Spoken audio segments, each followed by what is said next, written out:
Hello, everyone, and welcome back to this next session, which is there in your theory and criticism part, which is the Natyashastra. That's the first one, which is there in that unit. I'm going to talk about chapter 6 and 7 of the Natyashastra there in your syllabus. Okay, the Natyashastra by Bharat Muni.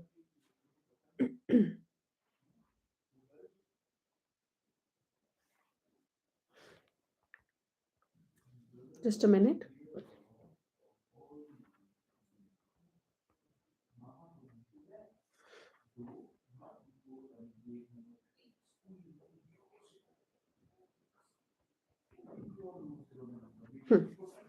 Yeah, so in your syllabus you have chapter 6 and 7, but of course एक overview लेना बहुत important है of the नाट्य शास्त्र.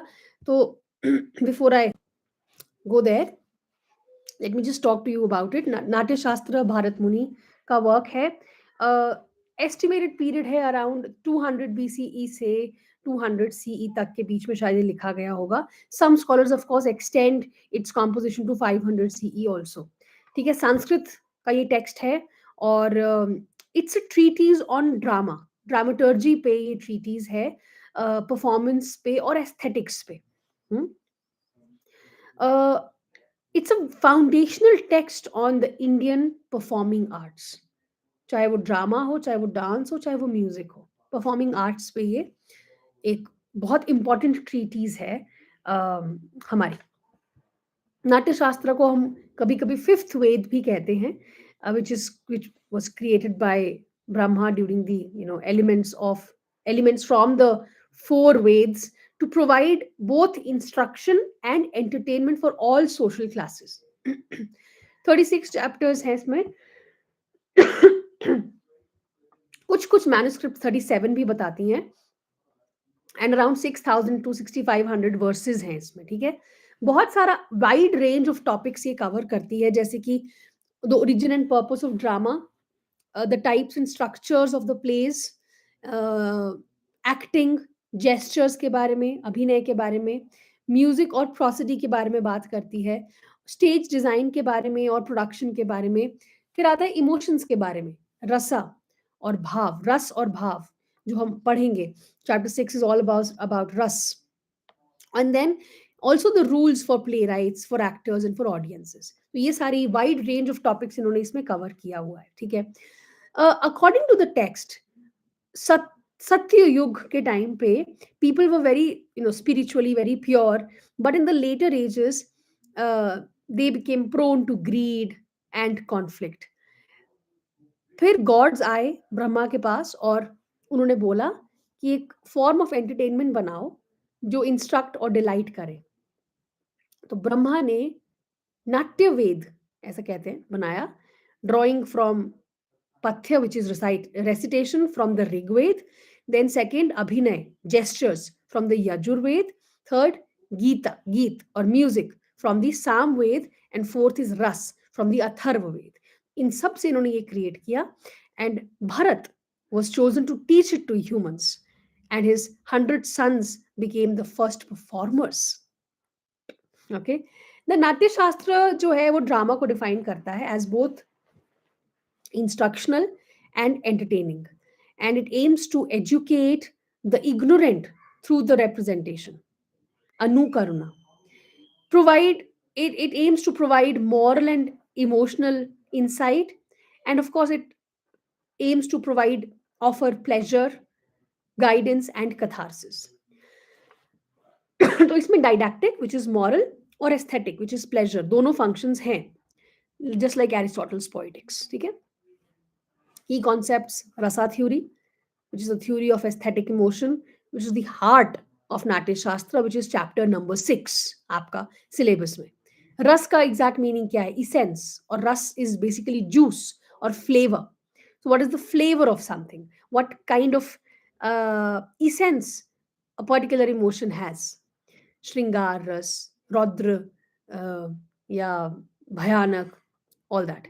तो drama जो है evoke करता है रस को, which is the distilled emotion which is experienced by the spectator. और रस कहाँ से आया? It emerges from the interaction of number one विभाव, विभाव होते हैं कॉजेज या determinants. Anubhav which is the physical expressions. And vyabhichari bhav which is the transitory emotions, जो स्थायी नहीं रहते, जो परमानेंट नहीं रहते. एंड लीडिंग टू स्थायी भाव which is dominant emotion. This is how it, इसका पूरा फॉर्मूला है पूरा. विभाव प्लस अनुभाव प्लस व्याभिकारी भाव इज इक्वल टू रसा. ठीक है, चलो अब हम चलते हैं आपके चैप्टर्स पे. Chapter number 6.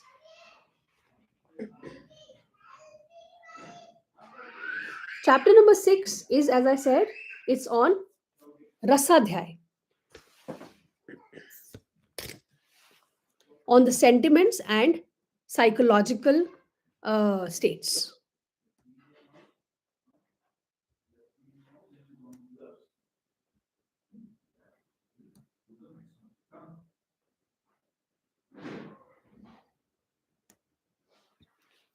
Just give me a moment.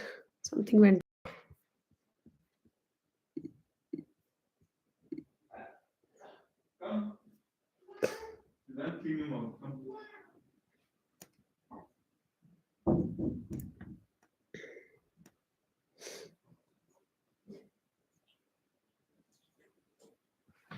Yeah.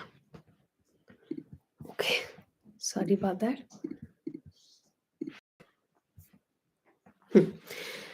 अब यहाँ पे शुरुआत होती है, पीछे जो भी हुआ हो चैप्टर्स में, तो जैसे वर्सेस है ना बहुत सारे, यहाँ पे भी ये शुरू हो जाता है from the verse. The sages inquire, sages होते हैं वो इंक्वायर कर रहे हैं. तो after learning about the rules of the preliminaries, sages Bharat को पूछते हैं.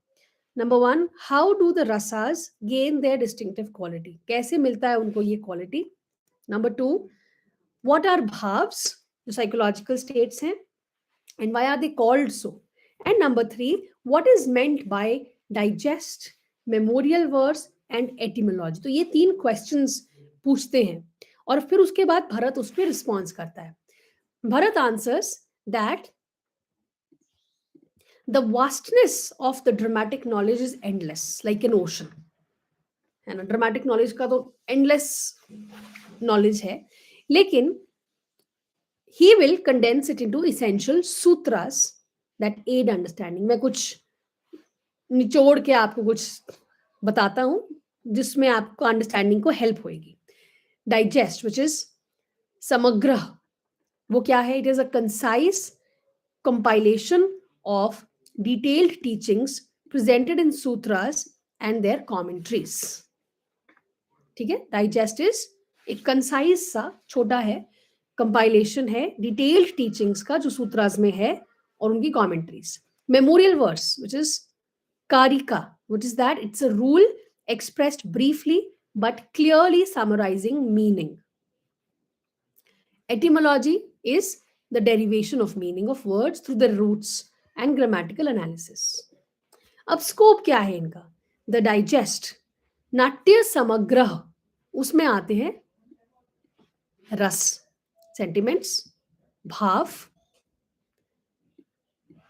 अभिनय, the representation, dharmi, which is the practices, vritti, which is the styles, pravritti, which is regional variations, siddhi, which is success, swar, notes, atodya, which is instruments, dhruv, which is songs, and rang, which is the stage or the playhouses.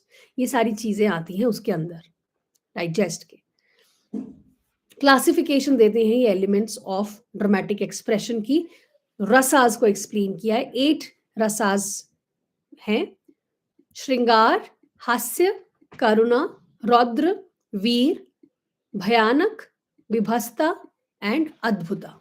श्रृंगार is love, hasya is comic, karuna is sorrow, pathetic, raudra is anger, veer is heroism, bhayanak is terrible, vibhasta is disgust, and adbhuta is wonder.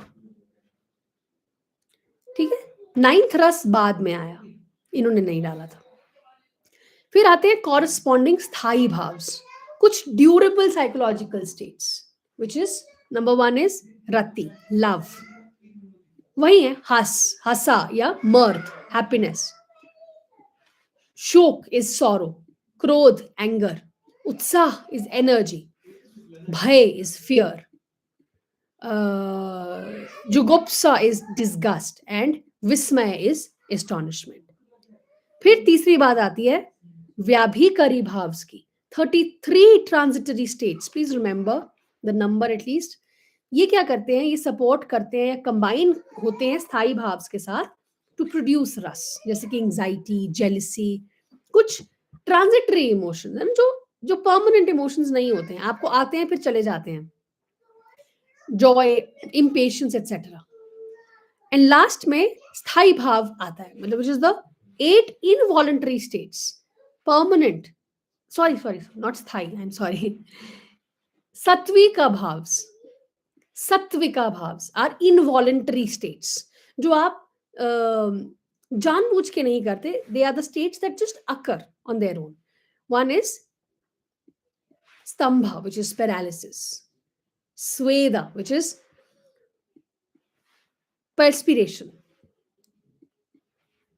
romanka it is horripilation,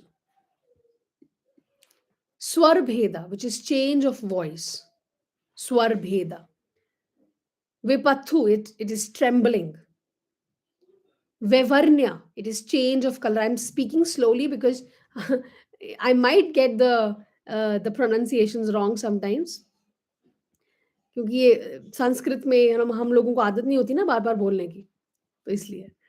फिर next is ashru which is, ashru is aansu, weeping, and then we have pralay which is fainting. तो ये कुछ involuntary states है, देखो ना, ये सारे पे आपका कोई कंट्रोल नहीं है, आप फेंट हो सकते हो, you start weeping sometimes, it just you can't stop it, then change of colour, trembling, change of voice, ये सब अपने आप होता है। Then we have the fourfold abhinay, which is the meaning of expression. So we have angika, that is gestural or physical expression. Vachika, it is verbal expression. हमारे कितनी तरह के, मतलब what are the means through which we express? हम gestures के through express कर सकते हैं, हम verbally express करते हैं speech के थ्रू, dialogues के थ्रू, या फिर हम costumes और makeup के थ्रू भी कई बार express करते हैं, जैसे mime होती है। फिर सत्विका which is emotional expression through inner feelings, सत्विका जो हमने इनवॉलंटरी अभी स्टेट्स देखी। Then we have additional structural components, he says दो धर्मिस विच इज प्रैक्टिसेस दो तरह की हैं, रियलिस्टिक और थिएट्रिकल, लोका धर्मा और नाट्य धर्मा। तो एक तो रियलिस्टिक हो गई, दूसरी हो गई थिएट्रिकल। 4 वृत्तिज या स्टाइल्स की इन्होंने बात की है, एक तो verbal which is Bharati, then we have Satvati which is grand, Kasiki which is graceful, and Arabhati which is energetic. देखो इनको एक बार में याद करना किसी को नहीं है याद, पहले नहीं पढ़े हैं, तो डोंट वरी, 2-3 बार जब करोगे इनको नाम अपने पास लिख लेना अपने नोट्स में, इन नामों को, तभी वो बार बार पढ़ पढ़ के याद होंगे। 4 तरह की प्रवृत्तिस which is the regional usages, Avanti, दक्षिणात्या, उद्रामा, गधी, and Panchalamadhyama. Sorry about the pronunciation. Very difficult to pronounce. And then we have types of success. तो ये भी 2 तरह की सक्सेस हमें मिल सकती है, एक तो डिवाइन सक्सेस विच इज दैविक, and human success which is मनुष्य। 7 तरह के नोट्स, स्वर की इन्होंने बात की है, ये इसमें आपको ज्यादा डिटेल में जाने की जरूरत नहीं है, it has to do with music, ठीक है। अगेन ये भी नहीं, 4 तरह के इंस्ट्रूमेंट्स की बात की है इन्होंने, परकर्शन होता है, सॉलिड या विंडी इंस्ट्रूमेंट होता है, कोई तार वाला इंस्ट्रूमेंट होता है, इस तरह से। 5 तरह के ध्रुव्स की बात की है, सॉन्ग्स की, ठीक है, एंट्री, इंसिडेंटल, एग्जिट, प्लेजेंट या intermediate. Again you don't have to go into detail of this. फिर आता है हमारा फाइनली थ्योरी ऑफ रस, ठीक है। तो ये अभी इंट्रोडक्शन ही चल रहा था। Which is the core of the chapter. तो रस जो है वो अराइज होता है फ्रॉम द कॉम्बिनेशन ऑफ विभास एंड अनुभाव्स एंड व्याचिर्भाव्स. विभाव्स विच आर द डिटर्मिनेंट्स. कोई सिचुएशन ऐसी हुई जिसकी वजह से कोई आपको इमोशन क्रिएट हुआ, कोई ऐसा डिटर्मिनेंट, द कॉज और द सिचुएशन. अनुभव इज एक्सटर्नल एक्सप्रेशन, आपने कोई कॉन्सिक्वेंस अनुभव किए है आपने. एंड व्याचिर्भाव्स are the transitory states, the supportive mental states.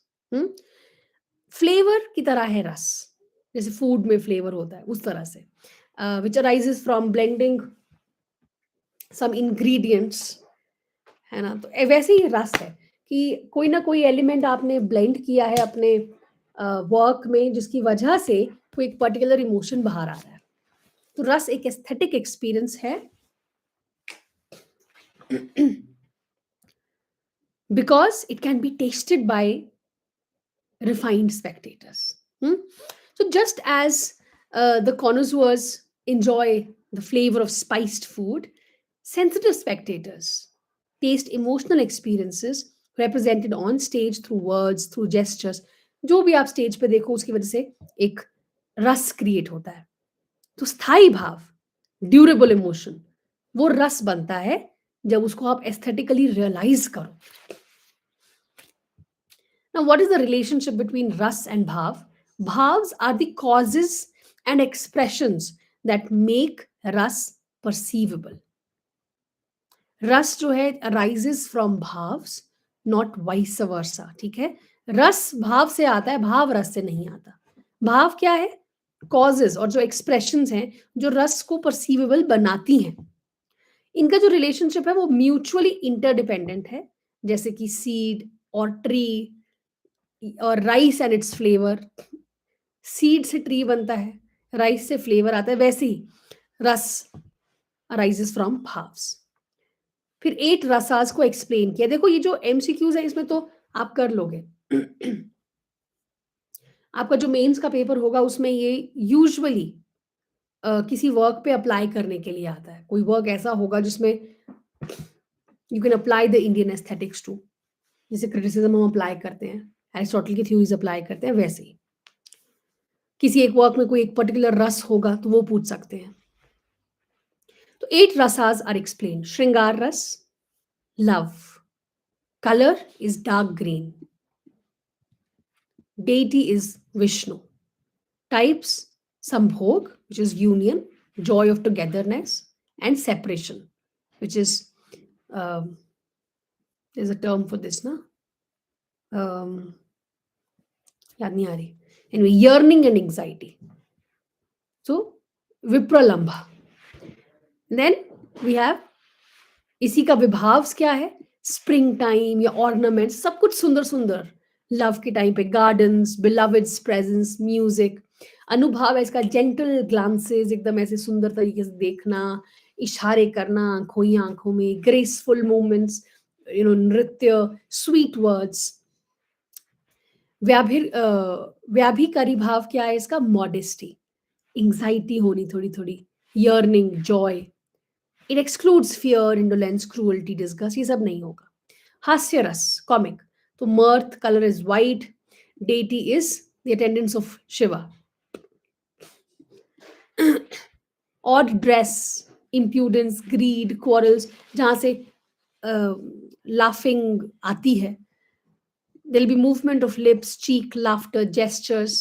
एक तरह एक सेल्फ सेंटर्ड हो सकता है, एक अदर सेंटर्ड हो सकता है. 6 तरह के हैं. Slight smile, gentle laughter, ridicule, vulgar, excessive. Then we have Karun Ras. Sorrow, color is grey. Yam is the deity. Loss, separation, death, calamity, इस तरह की situations होंगी. होगा क्या उससे? Tears, you're lamenting, you have pale face, you're sighing, fainting, anxiety, illness, insanity, all of these things can come. This reminds me of Laila Majnu. The different interpretations of the movie. I don't know if you've seen this 2018 one, Laila Majnu.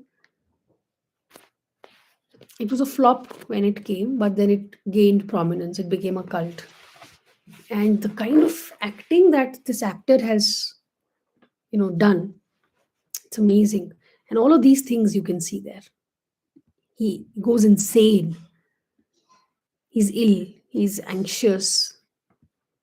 It evokes compassion and empathy when you see that. Raudra ras, anger, color is red. Rudra, deity, fights, insults, jealousy, revenge, red eyes, you will have Anubhav, biting lips, aggressive movements. Vyabhikari bhav is energy, you will have lots of energy, rage, trembling, and the characters will be fierce, violent, and warlike. Veer ras is heroic, so energy hogi bahut, utsah hoga. Yellowish color, Indra is the deity. Courage, determination, might, glory. Anubhav is firmness, discipline, patience. There are different types of Veer ras, generosity, valor in battle, या फिर righteous heroism. Bhayanak, terrible, fear. Color is black. Kal is the deity. Kal is death, time भी हो सकता है ना. Darkness, eerie sounds, ghosts. ये सब मिलेगा. Trembling, paralysis, dry mouth, palpitations. Horror, restlessness, stupor. So artificial fear on stage should be represented subtly. Then we have Vibhasta, which is disgust. Blue is the color. Mahakal is the deity. Repulsive sights, sounds, smells, acts. Anubhav is vomiting, spitting, averted eyes. Vyabhikari bhav is agitation, fainting, illness, death. And finally, Adbhut, which is wonder, astonishment. Again, the color is yellow. Deity is Brahma. You will see miraculous events, divine sights, magic, wide eyes, fixed gaze, horripilation, exclamations होंगी of ha ha ha ऐसे तरह से. So you'll feel joy, paralysis, weeping, trembling, all of this. ठीक है? जो 8 rasas हैं, they derive from 4 primal ones. ये 4 prime हैं. Love, anger, heroism और disgust. तो भरत कंक्लूड करते हैं कि रस is the soul of drama. Without रस no meaning can be conveyed. जो एस्थेटिक एक्सपीरियंस है विच इज अलौकिका, transcendent, enabling the spectator to taste universal emotion free of personal attachment. ठीक है? This ends our 6th chapter. I'll stop here. Please cover nicely. 2-3 times read it. It's not difficult again. Only the words, because we don't practice speaking Sanskrit, it becomes a little difficult. That's why. Otherwise, it's all good. Okay? See you in the next one.